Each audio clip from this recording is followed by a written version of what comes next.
This video is just miscellaneous items from my collection, just bits and pieces of WW1 items, but not enough to make up a full uniform. Now, not a lot of people know that there was over 100,000 Portuguese soldiers served during the First World War, mostly serving in Flanders, supporting the British soldiers out there. And when you see photographs of the troops leaving Portugal at the beginning of the war, they wore leather equipment like this. The ammunition pouches and the shoulder straps here, they're original First World War Portuguese. The belt's not, that's just a modern one. And but later on, when they got into the trenches near the end of the war, they were issued with 1908 pattern cotton webbing equipment from the British Army. And also, they also had a water canteen. This is the water canteen. That's got a metal cup attached to it at the bottom there. And during the First World War, the Portuguese had a hero.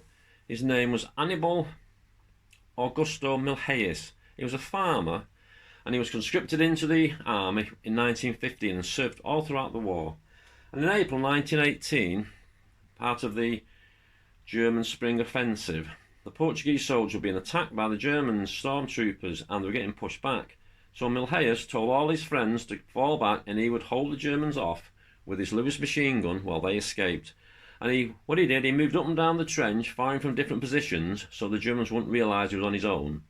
And he kept on firing, and he held the Germans off, giving enough time for his men to get to escape to safety.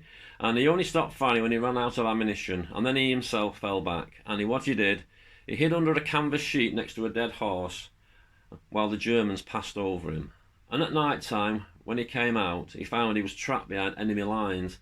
So he managed to escape into a forest and hid there, and he used to hide there in the daytime and then fall back at night time. And on his way back he found a wounded Scottish soldier stuck in a swamp, and he managed to pull him out and help carry him back to safety with him, and it took 3 days for them to get back to the British lines. And for his courage he was awarded the Portugal's highest award. It's called the Order of the Tower and the Sword of Valour, Loyalty and Merit. And he was also awarded the Legion d'Honneur from the French.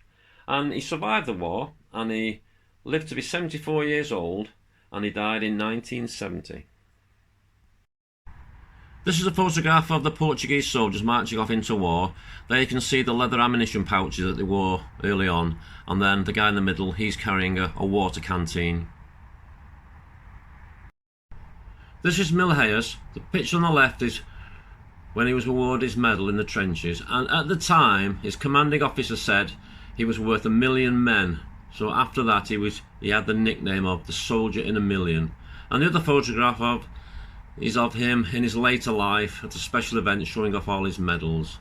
And his story reminds me of another one about my partner's grandfather, a chap called Sam Kay. He served in the Lancashire Fusiliers during the First World War, and while he was in the army he met up with another guy and made friends, and they both survived the war and stayed friends forever. And they both got married, had families, and they would always meet up. They go on holidays together and see each other quite regular. And one time, years later after the war, Sam's wife asked why were they so close. She couldn't understand what the connection was. And then she was told that during the First World War, Sam had saved his friend's life. They were being attacked by the Germans and had to retreat, and as they were falling back, Sam looked to his side and his friend wasn't there, and he stopped to turn round and he saw his friend lying on the floor. He'd been shot in the leg and couldn't move. So Sam, all 5 foot 2 inches of him, ran back with the Germans still coming towards them, picked his friend up, threw him over his shoulder and carried him back to safety. And Sam must have thought nothing much of it because he hadn't told anybody about it after the war. He hadn't even told his wife. They were just some special men, and that probably goes on even today. In combat today, people will do anything to help their friends. These are some more First World War items from my collection. Gas masks were a big thing in the First World War. This is a French gas mask tin, one of the early ones. It is empty, there's nothing in it. But they did use, later on in the war, they had a different style of tin for their gas masks. Then we have a German gas mask. That's got its original paint on there, and inside we'll have a look. There it'll come out. There we go. Now the mask is actually made of leather. It's got a filter on there, and it does have the chap's name. There's a name printed on there as well, so you could probably trace who that was. And also, this is a American water canteen, but this is for the cavalry that we used to hook onto the saddle. Another American item is this gas mask in its case, and it has actually got the chap's name in there and the regiment he was in, stated 1918. Also an American item, this is an ammunition belt for the bar automatic rifle.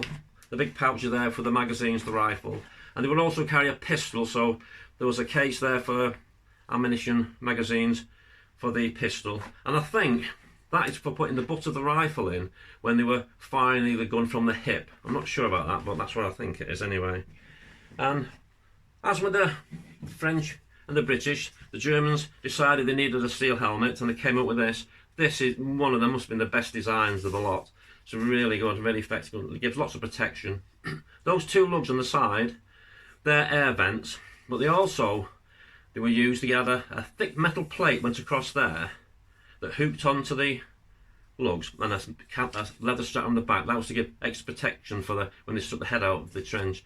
And this is what it's got, camouflage, and they're always in three colours, like a red, yellow and a green. The colours have faded, but these were all individually hand painted, so you won't find two helmets with the same pattern on. As its liner inside, the liner's mostly intact. It's a bit worn, but it's a really good, well-designed helmet, that. Also on the German side, there's a small bayonet. Doesn't look much, not much to look at until you take it out and you look at the edge. A bit of a nasty weapon that is. They were actually banned during the First World War. They would just cause too much injuries to the soldiers. And then also a friend of mine called Mike. He goes to France quite regular, maybe twice a year sometimes, and he always walks the battlefields. And he was walking across one of the battlefields on the Somme with his partner Helen, and she looked down and found that sticking out of the ground and said, "What's that?" And pulled out. There it is. It's a British entrenching tool. To think that's been in the ground over 100 years, and then just a couple of years ago someone's walked along a field and found it, and it came to the surface. Mike's very kindly given that to me. And if you want to start collecting World War I but you're a bit short of money, one of the good ways is collecting just dug up items. I bought this, it was already in its frame. There's a dealer, he always goes to the military fair at Malvern, and I think he goes to Stoneleigh as well. He has lots and lots of First and Second War dug up items, but he'd put this in the frame. It's really good, so if you want to start something, start with, not spending too much money. They're the kind of things to go, because to think that those items have actually been in action and been on the Western Front. So there you go.